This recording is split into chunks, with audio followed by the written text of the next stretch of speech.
ketemu lagi di Offside Duo episode hari Kamis yang tayang di Jumat. Karena kita akan menyambut final Liga Champions. Jadi kita sengaja agak geser dikit buat tayangnya dari Jumat biar gak terlalu jauh jaraknya. Sambil menunggu updatean dari yang tadi malam atau kemarin malam juga baru tanding final Liga Melon. Gue sebenarnya males banget coach buat bangun buat nonton. Cuman somehow gue ada main bola kan. Gue main di lapangan lo tadi. Oh, iya. Di Coach Soccerfield kan jam 6 pagi. Itu jam 6, jadi gue udah bangun jam 4 nonton sedikit final Melon. Oh, Bra juga main nih? Main dia, tapi kata dia jauh banget. Karena kalau naik motor itu emang jauh banget kan dari Pamulang kan. Kalau naik mobil tuh cuma 18 menit. Tapi kalau pakai motor dia tuh 40 menit. Gila, kata jauh banget bang. Baru gue nyampe tuh gue mulai jam 6, Abra baru nyampe jam 7. Bang, lu gila main bola jam 6 nyampe jam 7. Jauh mas katanya. Ya anyway, gue nonton sengaja karena nggak sengaja karena gue mau main bola, jadi ya gue nonton babak kedua biar pas main bola tuh nggak ngantuk-ngantuk banget. Ternyata untungnya pas babak kedua seru, banyak gol kan coach. Beda banget sama babak pertama. Nah untungnya gue nggak nonton babak pertama karena gue lihat statistiknya kayaknya Chelsea-nya nggak nyerang sama sekali ya. Diobok-obok Chelsea. Yeah. Chelsea mungkin pegang bola, cuman nggak tembus sama sekali dan very well organized. Sebenarnya di babak kedua cukup well organized kalau gue bilang. Gol-golnya itu kan lebih ke individual error, terutama si Adrian itu. Ternyata nih kiper udah 38 tahun men. Oh iya. Ini kan kipernya siapa dulu namanya? West Ham kan?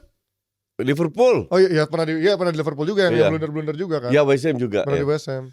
Jadi gue bilang Betis ini nggak lolos Champions League kan? Nggak. Kalau mereka punya kiper lebih bagus bisa lolos ini tim. Iya sih. Cuman kembali lagi kalau lu lihat di atas kertas Chelsea lebih bagus kualitasnya. Ya, hanya di babak pertama nggak kelihatan sama sekali. Ya. Cuman mereka bisa bounce back. Bounce backnya juga nggak bermain terlalu bagus, lebih ke beruntung. Golnya aja kena dada gitu kayak gitu-gitu. Terus crossingnya ke gol pertama itu Enzo. pas persis di kepalanya Enzo. Iya, itu tapi kipernya juga agak itu kiper juga harus. Par itu 4 gol, 3 gol harus bisa ditahan itu. Yang sama kiper. Sancho, yang itu juga yang Sancho enggak. Yang Caicedo terakhir. Yang Sancho itu emang keren. Ya, keren. Itu Karena keren. di tengah-tengah antara Cuman Sancho penjagaan pasti dibalikin kan? Hah? Sancho. Tunggu kabar dari Chelsea. Enggak, pasti dibalikin. Berarti dia harus bayar ke MU tuh sekitar 5 juta. 5 jutaan kan. Iya. Gila sih. Enggak apa-apa deh gue bayar 5 juta. Tapi ini gue sekali lagi untuk menegaskan bahwa kalian yang selalu bilang Anthony.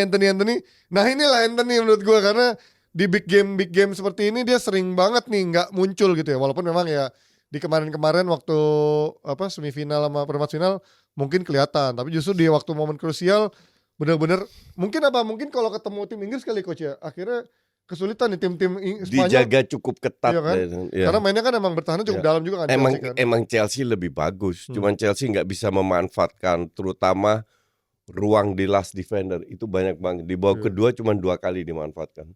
Dan akhirnya main crossing. Kalau lu mau deket ke gawang ya harus lewat sayap. Cuman pertanyaan gue kan masa lu nggak punya kreativitas gitu. Palmer itu main jelek juga, tapi dia kasih 2 assist. Babak kedua bagus sih tapi. 2 crossing lah. Iya. Cuman setelah 2-1 itu udah selesai gue bilang. Mereka udah lebih pede, bolanya lebih ngalir, lebih gampang. Tapi lihat kualitasnya Jackson. Pakai dada. Gila lu nggak yang counter. Iya dia. Parah banget ini. Tapi pemain. dia emang sering gitu dapat counter. Iya sering pemain betul. Buang momen tuh sering, tapi ya ada juga golnya. Sebenarnya dibilang parah banget juga enggak, tapi ya sering banget bikin keselnya karena membuang momentum yang sayang banget efektivitasnya. Kiper yang bisa mengangkat Chelsea ke persaingan untuk jadi juara lah. Kan bukan striker kayak gitu. Oke, kiper. Striker oke. Iya. Nggak mungkin kan? Iya, emang makanya dia harus beli striker lu sih. harus beli dia. Kalau Chelsea mau bersaing di papan atas, lu harus bersaing. Ya dia buat pelapis oke lah, tapi menurut gue bukan striker utama. Chelsea itu di hari terakhir baru rank 4 loh. Iya. Dan itu ketolong juga sama banyak hasil-hasil lain kan dari 2 pertandingan Aston Villa kalah. Iya. Dan tapi ini menunjukkan bahwa di partai sepenting ini ternyata in game tacticsnya Pellegrini kalah dibandingin sama Enzo Maresca. Reaksi yang dilakukan sama Enzo bener semua, pergantian pemainnya, si Reece James masuk langsung jadi kuat. Terutama pergantian pemain. Pergantian Di situlah klub kayak Betis nggak bisa ngelawan. Betul. Karena Chelsea punya sedikit kelebihan, yaitu banyak individual yang bagus. Jadi waktu pergantian mainnya, ya termasuk si Keenan Dewsbury Hall juga ngasih assist juga. Terus siapa lagi yang langsung ngasih ini? Ya kalau si Reece James memang impact-nya langsung ke pertahanan jadi kuat tuh. Terus si Sancho juga ganti Neto. Tapi emang Neto sama Madueke juga sama sekali. Buluk banget. Ini pemain kayak apa nih? Neto itu 60 juta kalau nggak salah, harusnya 6 juta itu harganya. Parah bang. Gue itu nggak pernah lihat Neto main bagus loh.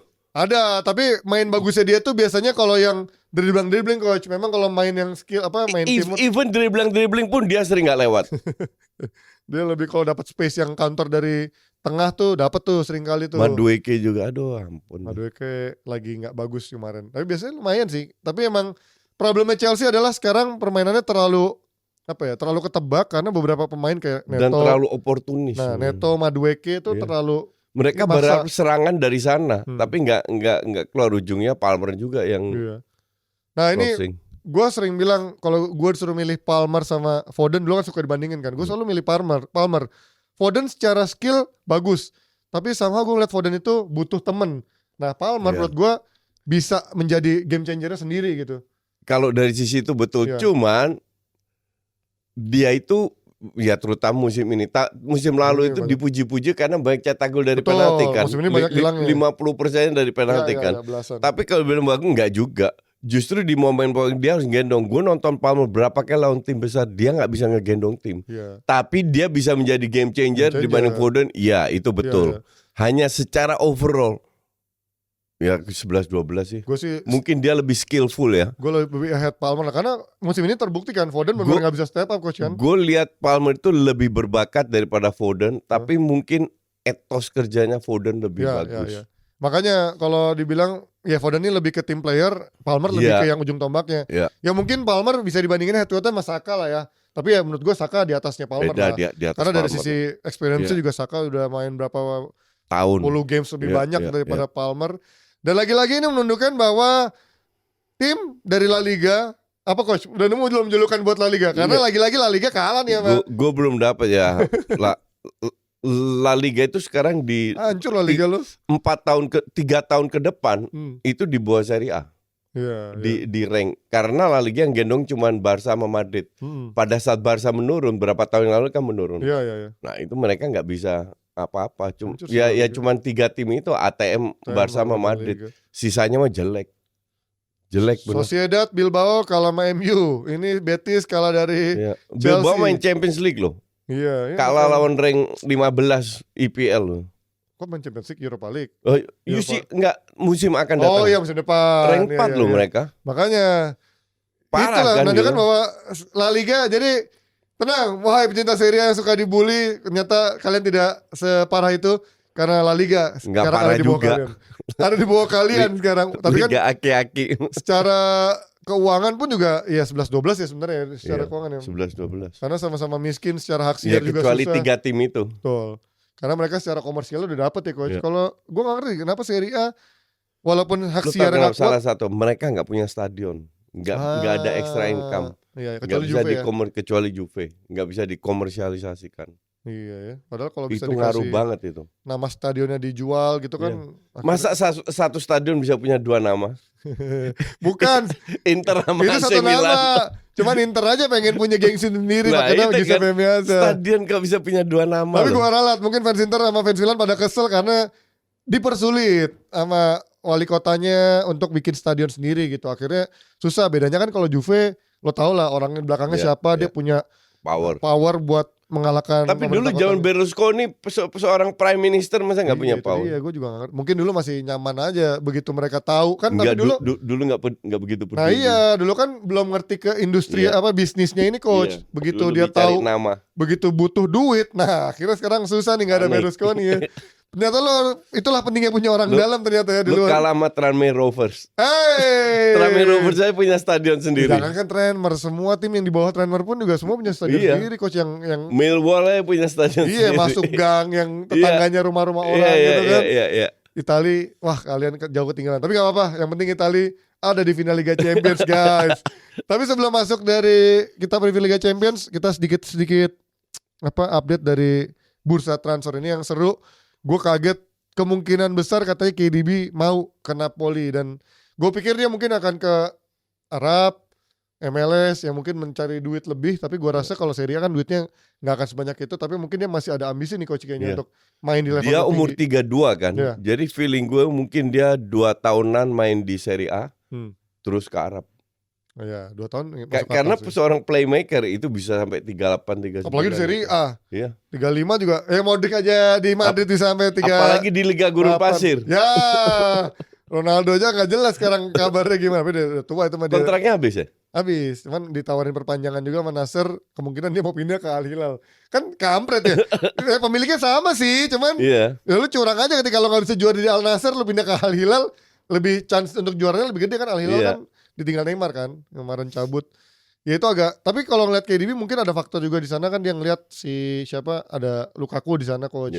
Sama even seorang McTominay bisa excel di sana. Tapi kan ketika ada KDB, McTominay akan kepake perannya dong, mau nggak mau.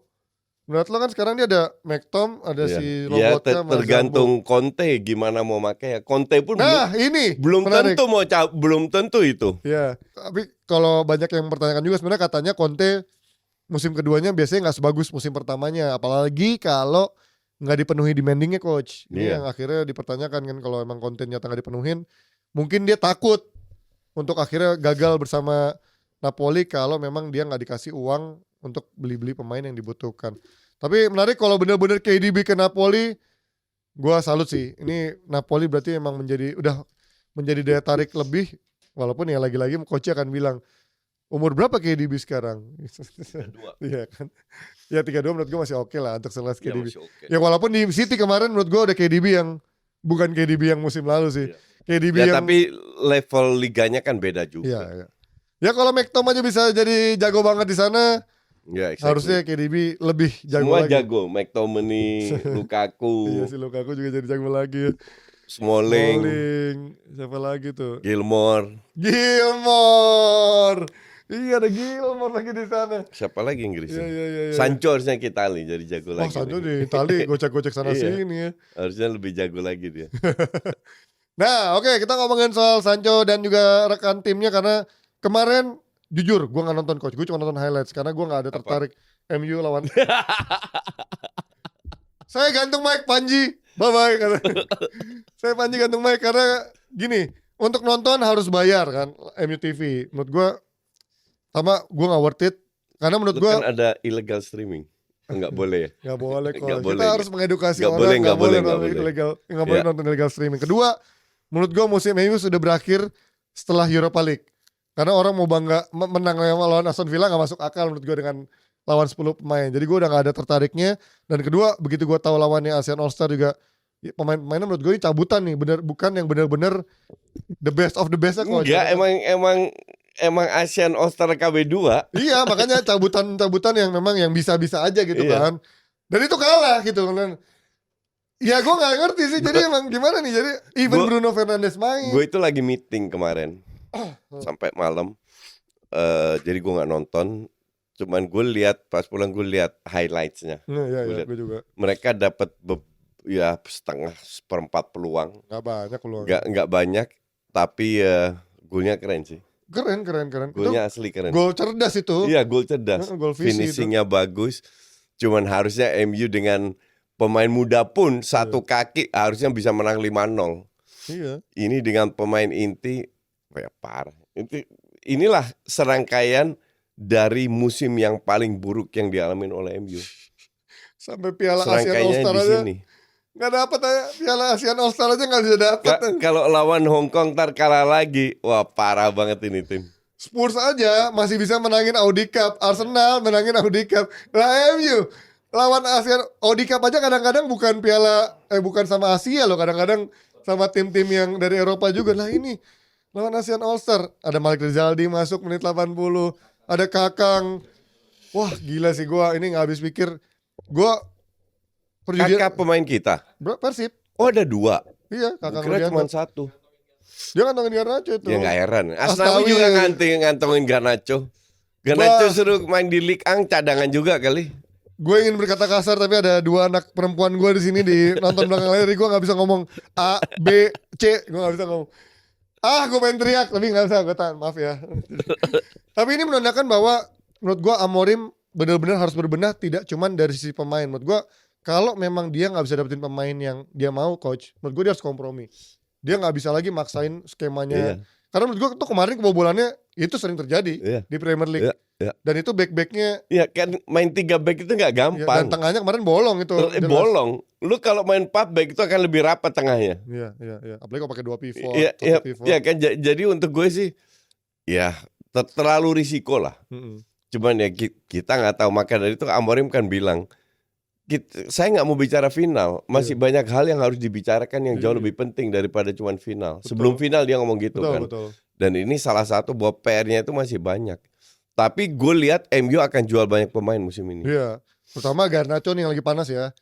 Terlepas kemarin Robert Garnacho-nya ngasih bocoran, Garnacho juga bikin apa? Dia namanya siapa sih nama depannya? Siapa? Alejandro Garnacho. Terus adanya Robert Garnacho, terus Garnacho juga bikin statement after match-nya bikin seperti itu kan. Terus opanya siapa?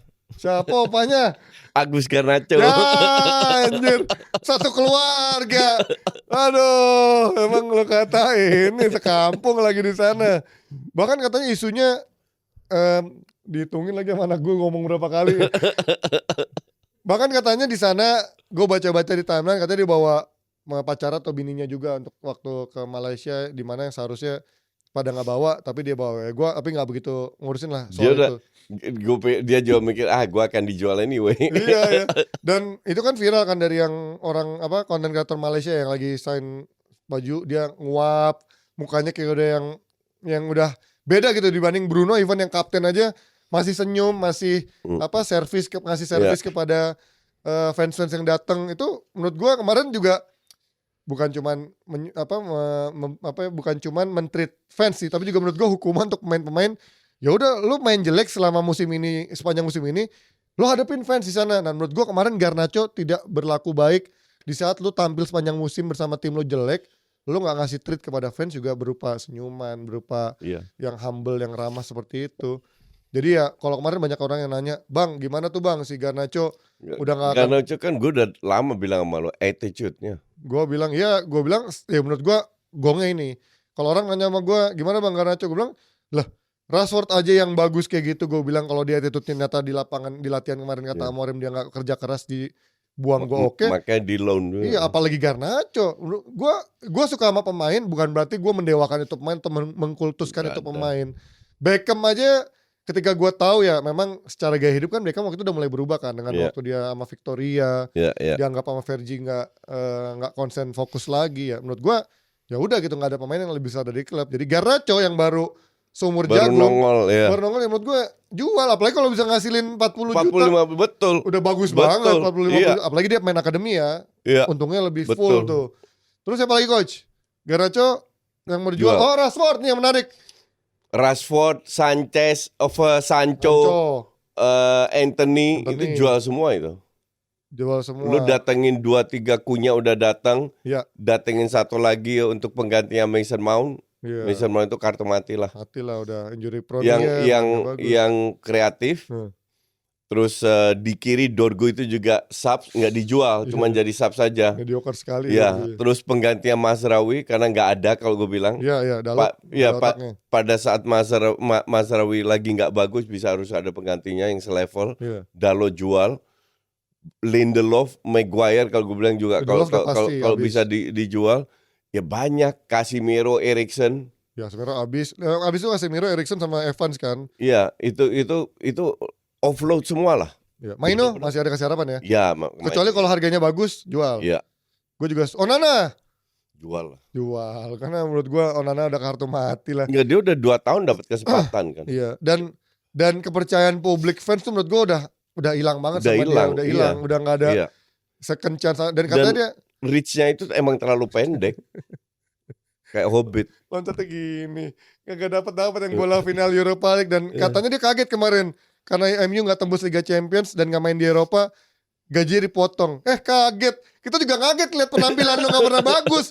nggak usah kaget gaji lu dipotong kalau nggak ada bagus-bagusnya main. Dan ini yang menarik kan akhirnya sekarang keluar nama Sancho diinginkan sama Rashford diinginkan sama Barcelona. Flick suka nih sama orang apa main-main winger yang ya kita tahu lah Rafinha, Lamine Gue Yamal. kan suka juga sama Rashford. Nah tapi etos kerjanya coach ini kan yang Ya, jarang kita. ini yang dia harus tunjukkan. Even di Aston Villa dia nggak nunjukin. Dia harus back-back kan. tunjukkan.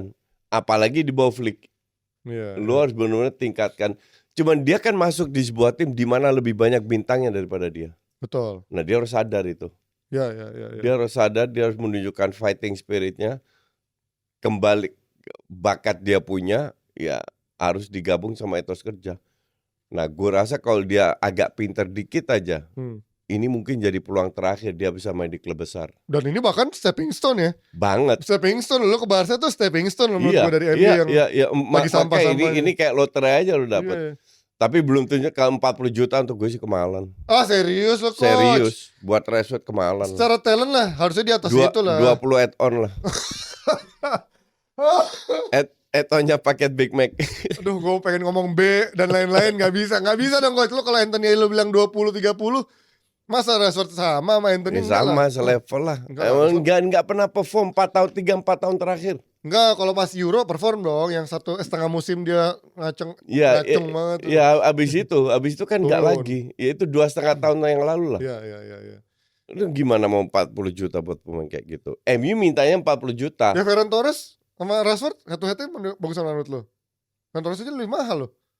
40 kan? Itu juga ketipu barusan. Enggak lah, tapi secara kontribusi lah. menurut gue penting loh. Tahun ini Ferran Torres lumayan. Penting, ya maksudnya menurut gue bukan yang lu wasted money untuk 40 juta segitu kontribusinya ada tiap dia diturunin. Enggak, baru tahun ini. Tahun lalu juga nggak ada. Ya karena kan yang lain pun juga banyak yang nggak perform tahun lalu kan. Kalau begitu yang lain perform, ternyata dia bisa jadi rotasi yang sepadan ketika Lewy nggak ada. Lu pemain cadangan 40 juta kemahalan nggak sih untuk pemain cadangan? Tapi sebenarnya cadangan nggak sih coach? Karena menurut gua secara cadangan menurut gua dia jumlah mainnya banyak itu loh. Kan, karena banyak yang cedera juga kan. Karena pas cedera dia main. Kalau semua fit kan dia cadangan. Iya, tapi gua nggak yakin sih Lewy bisa punya waktu menit bermain masih sebanyak juga musim-musim sebelumnya karena dia makin tua. Lebih rentan. Iya. Dan keterbatasan Barca. Nah, dari sisi keuangannya Barca menurut lu bisa nggak untuk dapat Bisa, udah oke. Udah aman. Ya memakai ditawar. Pasti ditawar itu. 25 add-on gitu. MU sih menurut gua mau 30, 25 secara gaji gede banget ya. Bargaining powernya Deco itu besar. MU harus offload, MU butuh duit, gajinya juga dan banyak pemain yang dijual belum tentu semua laku. Plus tinggal nego gaji, itu aja. Gak mungkin dapat berapa, dia sekarang 250 ya? 250. Apa 300 ya? 250. Pokoknya di atas 200 ya. 250 itu kan 280 euro. Iya kan? Ya edan itu sih. Gede itu. Ya gede. Paling dipotong ke 125. Itu udah gede gila. Buat level Spanyol itu udah gede. Gimana mau dia? Ya bisa sih, tapi kalau dia ya sama Joao Felix dulu kan juga gajinya berapa? Cuman 70.000 berapa karena mau main di Barcelona. Kalau nggak mau ya good luck MU. Nah, sekarang menurut gua tinggal pinter-pinternya manajemen MU nih, karena kayak Garnacho gitu, dia melewatkan kesempatan kemarin ngejual Garnacho di pertengahan musim katanya 40, ternyata pengennya 60, akhirnya belum tentu ada tawaran yang sama kembali. Terus juga Rashford bisa nggak jual karena memang secara uang mungkin turun banget, tapi kalau gajinya bisa di offload menurut gue itu akan memberikan ruang yang sangat besar kan. Sancho juga gajinya kalau nggak salah 250 sampai 300 juga. Itu edan juga. Anthony juga, Anthony mah 200. Kalau gue jadi Sancho gue nggak mau turunin. Balik MU. Gue kalau banyak orang yang nanya kan mau beli siapa bang, nggak bisa beli siapa-siapa, tapi kemarin kan isunya Mbumo, terus si Delap, makanya ada trio baru tuh si Kyunha, Delap sama Delap gue baca mau ke Chelsea juga. Makanya gue kalau Delap sih, tapi dibanding sama Højlund menurut gue 11-12 sih. Højlund yang dijual sih. Iya, Højlund juga itu jual. Bener-bener wasting banget. Tapi masa siapa yang mau beli Højlund? Kecuali tim Serie A. Serie A. Katanya Inter tuh. Aduh, gue bilang Inter mau beli Inter. Aduh, ya tapi kalau di Serie A mungkin lumayan kali ya. Nggak separah itu ya. Di Serie A masih mendingan. Nggak separah itu. Oke, dari update-update transfer sambil nunggu kita mau preview sedikit. Ini ada final akbar. Wah, tapi secara komersil. Tapi free ntar Kamis kita siaran lagi. Coach, sekarang hari apa? Ini bukan Senin ya? Ini Kamis. Libur kan hari ini? Ini Kamis. Besok Jumat. Ini tayang Jumat. Gua kira Sabtu malam Kamis. udah main. Aduh, ini jet lag Lupa dari gue. Amerika udah sebulan nih kayaknya. Kita akan bahas final Liga Champions. Nih. Hari Senin tuh gimana? Gue kira coba? hari Senin luar ini. Kan kita kemarin Senin siaran juga bertiga. Udah gak tahu waktu. Iya, ya benar sih. Gue juga sering lupa karena sebagai pekerja serabutan alias Kita freelance. tiap hari kerja. Emang Iya. kapan ada waktu? Sampai kemarin orang nanya gue, Mas kerja apa? Saya pengangguran Mas, katanya. Freelance ya. Karena kalau ditanya freelance tuh jawabnya apa coach? Kalau orang tahu Nggak, lu kan. Kalau orang tanya, enggak tahu gue cuman tetap kantornya di mana. Saya nggak punya kantor. Iya. Di rumah saya sudah mendatangkan uang gitu kan. Saya dari studio ke studio. Pesugihan rumahnya tuh yang belakangnya kayak perpustakaan ya kan. Udah pesugihan situ. Ada kuburan di bawahnya kan. Enak banget tinggal lempar pesugihan. Anjing. Kita masuk final Liga Champions antara PSG lawan Inter Milan. Ini menarik kalau kita bedah karena secara squad PSG mahal, tapi nggak semahal yang dulu yang nggak masuk akal gitu. Yeah. Mahal masih tetap mahal. Lo lihat lah. Mahal tapi bagus. Mahal tapi bagus dan menurut gue masuk akal mahalnya. Dulu kan Neymar 200 juta, Dulu Mbappe nggak masuk akal. 180 juta, siapa lagi tuh? Messi gratis. Ya Messi gratis tapi gajinya gila. Iya. Hampir berapa? Gope apa 400. Terus ya banyak lah. Ramos aja dulu lumayan, gajinya juga lumayan gede walaupun gratis juga. Ini mungkin sekarang sisa Donnarumma, Hakimi, Dembele gede lah. Tapi kayak nama-nama João Neves, Vitinha gitu nggak terlalu besar secara gaji. Besar. Ya. Tapi lawannya Inter Milan yang juga secara gaji beda-beda tipis. Masa sih? Enggak jauh coach. Jauh Gaji kan? Iya. Serie mah jauh. Market value-nya Inter aja 600 jutaan. PSG itu 900 jutaan. Tapi dari sisi nilai transfer tau nggak Inter paling mahal siapa coach? Kvaratskhelia. Oh Inter. Inter. Bentar. Inter paling mahal. Tebak nih. Lo kan paling benci trivia gini. Tapi tebak aja. Dumfries. Berapa? Nggak tahu. Besar. Enggak. Paling gede Barella. 32. Barella bukan dari home. Enggak. Dia dari tim Italia lain dipinjam dulu terus Oh. dipermanenin 32,5 juta. Itu paling mahal loh. 32,5 sementara ya lo tau lah PSG beli-belinya. Emang Dumfries berapa? Dumfries tuh kalau salah di 20-an. bawah 20-an, di bawah iya di bawah 30 lah. Dumfries terus yang mungkin dulu yang mahal. De Vrij juga di bawah segitu kan. De Vrij habis kontraknya setingat gue dari Lazio. Jadi yang Sommer tuh 6 juta, De Vrij tuh gratis ingat gue, Hakan gratis dari Milan. Ya Siapa kan lagi? gratis. Lukaku gratis. Enggak itu Napoli. Turam ya. Turam gratis. Di Marco Miki kayak gratis, Di Marco pemain akademi. Jadi emang parah banget Inter tuh Miki secara gratis ya. Miki gratis secara squad tuh emang nih squad murahan banget. Tapi kemarin orang banyak yang bilang kan, kenapa lo Squad Marotta banget. Iya, banyak yang bilang kenapa lo bilang PSG lebih favorit pada Inter yang kita di episode sebelumnya kan, karena gue bilang secara permainan. Nah, tapi kita ngomongin dari sisi ininya coach, secara harga oke lah, mungkin PSG sekarang nggak terlalu mahal. Inter itu kan ya kalau orang bilang Inter itu Serie A bagus karena masuk final, gue nggak setuju. Yang bagus aja Inter Napoli ya, yang lain tapi terseok-seok. Napoli nggak main di Eropa, nggak main di kan? Eropa, iya. Jadi yang benar-benar gendong Serie A beberapa tahun terakhir itu Inter. Iya, gue setuju. Dan sih. itu hebatnya Marotta yang dia lakukan di Juve, di Inter dia lakukan sama dan jadi tim. Iya. Jadi tim. Gue juga bilang dari sisi permainan bagus sama PSG, tapi dari sisi efisiensi dan efektivitas itu Inter. For sure itu Inter. Betul. Cuman Inter nggak selalu enak untuk ditonton. Betul. Untuk fans, gue kan fans netral. Iya. Untuk fans aslinya kayak lu kan nggak peduli, yang penting Inter menang kan. Iya. Kalau untuk gue kan ya semoga jadi final yang bagus gitu loh. Iya. Nah itu gue berharap Inter nggak terlalu bertahan atau apa.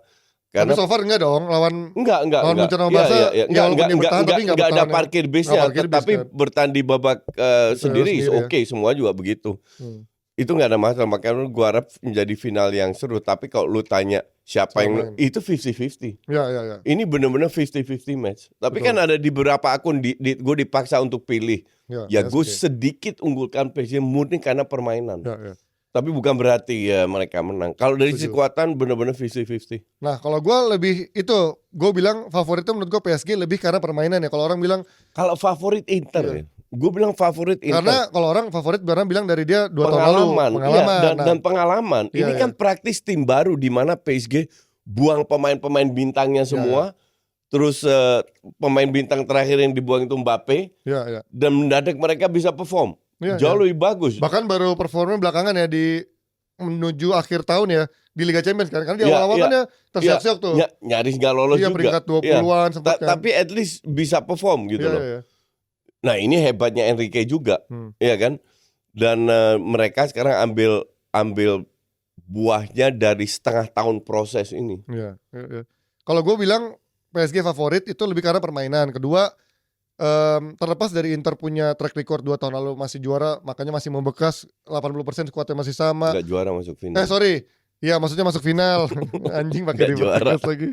Maksudnya masuk final, 80% mainnya sama, pelatihnya juga sama. Tapi menurut gue, kenapa gue bilang PSG sedikit lebih favorit? Karena lo lihat cara mainnya dia lawan Liverpool, cara mainnya dia lawan Arsenal.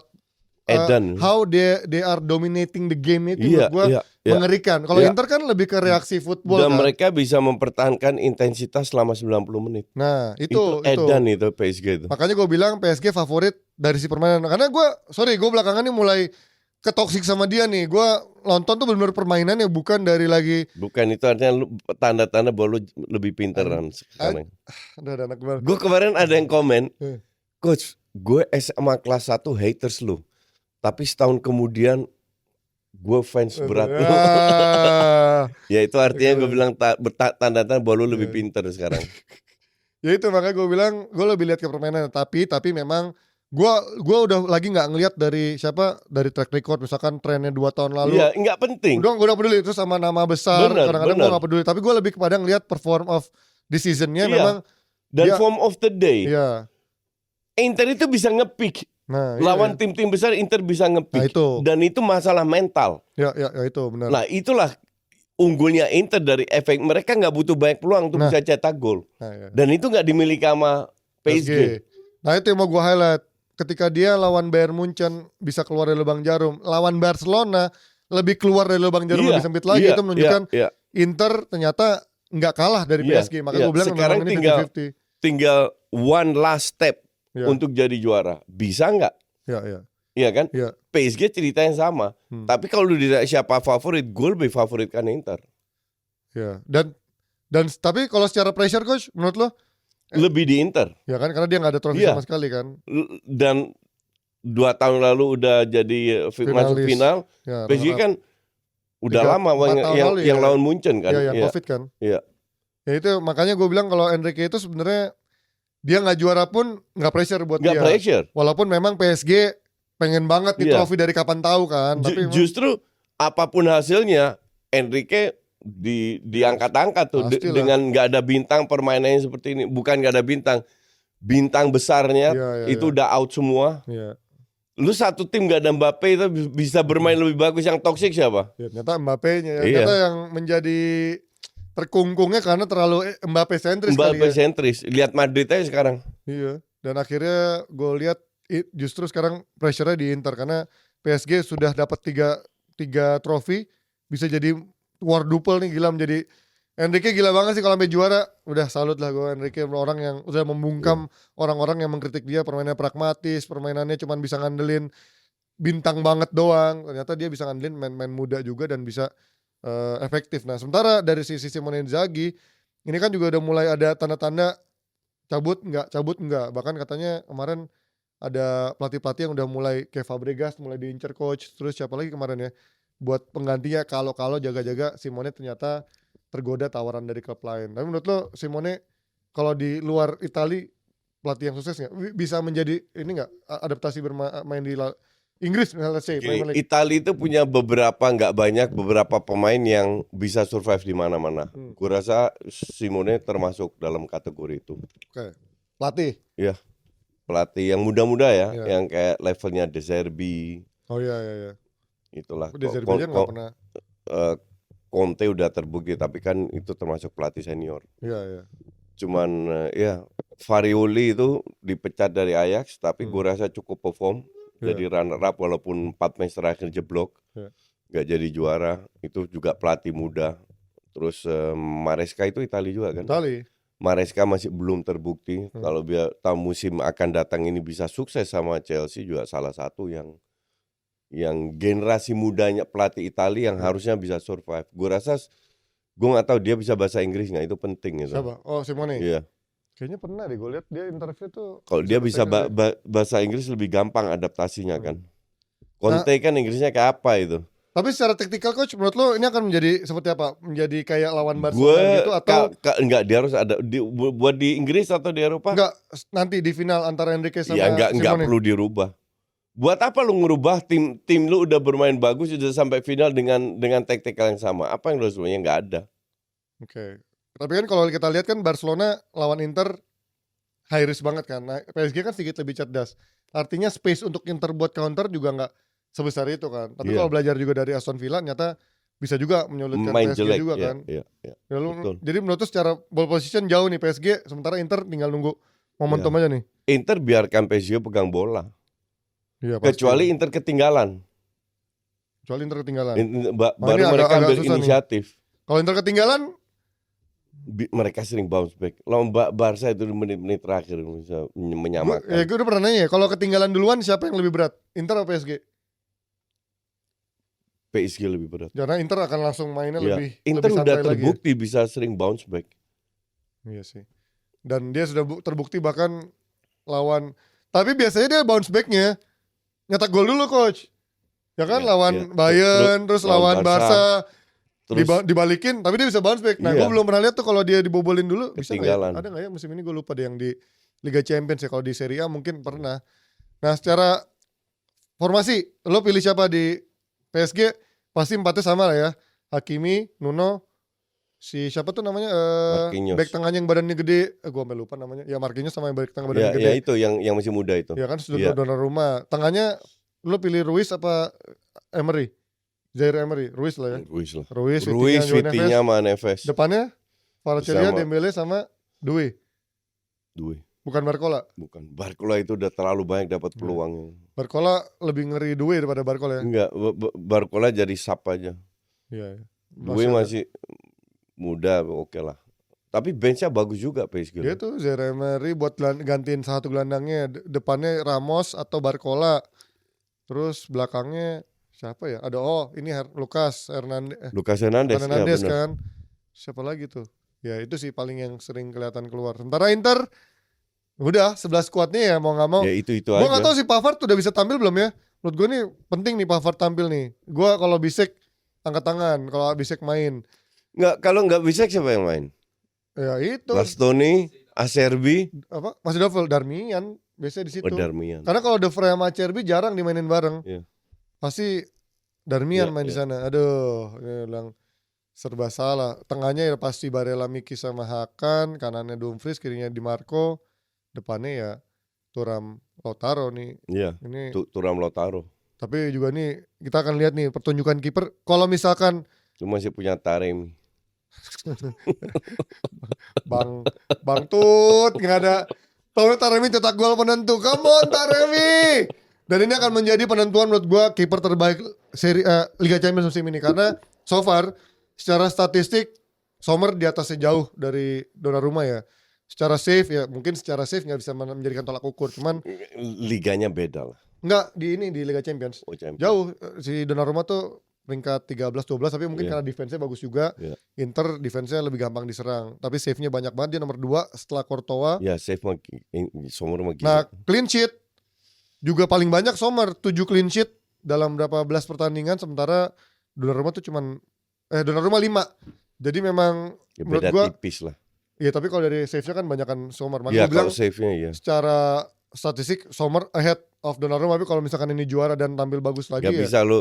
Gue nggak peduli dengan statistik gituan, ini masalah momentum aja. Nih, tinggal momentum ya. Siapa menjadi? Ya mungkin dia nggak main, dia main bagus banget. Cuman kalau emang dia nggak bisa ngapa-ngapain gimana? If it has to be goal ya gol aja. Ya. Ini akan menjadi momentum ya guys, bener-bener karena Sommer pun sering juga kebobolan ya karena back-backnya agak kurang kemarin di Serie A gitu, kebobolan yang menurut gua orang bilang nggak penting. Asumsi Inter kalah, nggak dapet trofi. Inter tetap paling sukses musim ini.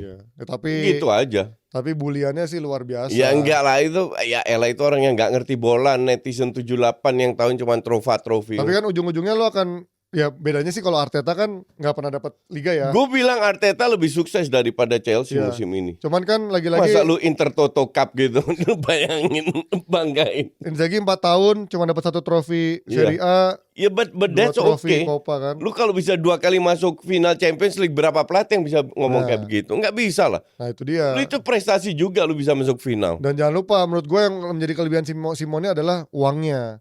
Karena dia nggak punya privilege buat beli pemain mahal, dia selalu memberi Ya seperti yang lu bilang, kalau Barella 32 aja paling mahal, itu selevel Stoke City itu. Pavard aja tuh juga 30 sih gue. Jadi nah itu level yang Stoke City itu. Parah. Ya. Itu Kan parah udah sih. prestasi yang luar biasa. Masa orang nggak ngelihat ke situ? Makanya gue kemarin kan main sama Grombol. Cuman yang jelas lu nggak akan dibully sama fans Milan. Ya, Kalau lu kalah pun lu nggak akan dibully. Milan justru seneng coach. Maksudnya ngebully. Iya, ngebully dari mana? Mereka bangga karena mereka juara itu Piala Super Itali. Ya. Piala Super ngalahin di Coppa Itali. Itu udah bangga buat mereka kalahin nggak kalah 2 kali Mereka beruntun. berapa mereka 9 ya, kalau pas 10 9 itu menurut gue kalau bisa-bisanya ngecengin. Tapi gue yakin banyak fans Milan tuh teman-teman gue banyak yang ngedoain Inter kalah karena iya, kalau itu pasti. Tapi ada juga kalau itu pasti. Kalau di Spanyol kan kalau di Prancis kan ngedoain supaya ada wakil Prancis yang juara gitu kan walaupun ada rivalitasnya. Enggak, kalau Inter sama AC mah pasti doain. Ya itulah, soalnya Del Piero aja fans Juve ngedukung Inter buat jadi juara karena demi Itali poin. Iya, dan Itali gue juga selalu ngomong gitu kan. Ajax menang silakan, yang penting Belanda dapat poin. Iya benar juga sih. Koefisiennya ngaruh. Dan kabar terbaru nih sebelum kita tutup, Inter udah mendapatkan pemain baru dari Marseille, Luis Henrique. Tapi gue baca komen-komen dari Fabrizio Romano. Luis Henrique berhasil. Iya. Dari yang Marseille. Itu 30 juta nggak salah. Tapi itu lucu sih karena banyak baca kolom komennya Fabrizio Romano. Luar biasa memang Marotta. Sebelum laga final pelatih PSG sudah diambil sama Inter. Ini bercandanya tuh lucu-lucu banget. Luis Henrique, bukan Luis Enrique. Beda H. Pakai H. Tapi emang pernah lihat coach? Tahu gue pernah. Ya, tapi kayaknya biasa aja. Gue lihat dari halat sih ya pemain-pemain biasa sih. Iya. Cuman kalau Marotta beli dengan harga yang lumayan, menurut gue ini pasti kayaknya lumayan. Kalau Taremi kan dibeli gratisan, Arnautovic dibeli murah belasan juta. Arnautovic mah nggak belasan apaan, 2 juta itu. Kan dibeli belasan, karena awalnya pinjaman harus permanen kan belasan gitu. Nah ini cukup mahal 30-an, harusnya sih lebih berguna daripada Taremi, Korea sampai Arnautovic ya. Oke, kalian Offsider dukung mana buat final Liga Champions? Pastikan ramaikan finalnya mau nobar di mana? Mungkin buat para penggemar Inter yang belum tahu nobar di mana. Gak usah nobar, nonton live reaction gue aja free. Gratis. Buat penggemar Inter yang belum tahu nonton di mana, datang aja ke GBK di Stadion Madia karena gua akan kesana juga bareng fans Inter untuk merayakan Inter di final. Juara nggak tahu. Merayakan Inter di final. Tapi gua optimis. Siap-siap gue telepon. Kalau Bayern sama Barca bisa dikalahkan, kenapa PSG nggak bisa? Ini bukan matematika. Ya, karena mungkin jawabannya kalau misalkan kalah, ternyata PSG lebih baik gimana semuanya. Oke, thank you buat Offsider. Happy long weekend. Sampai ketemu minggu depan dan kita lihat siapa juara Liga Champions. Bye-bye semuanya. Thank you, Koci.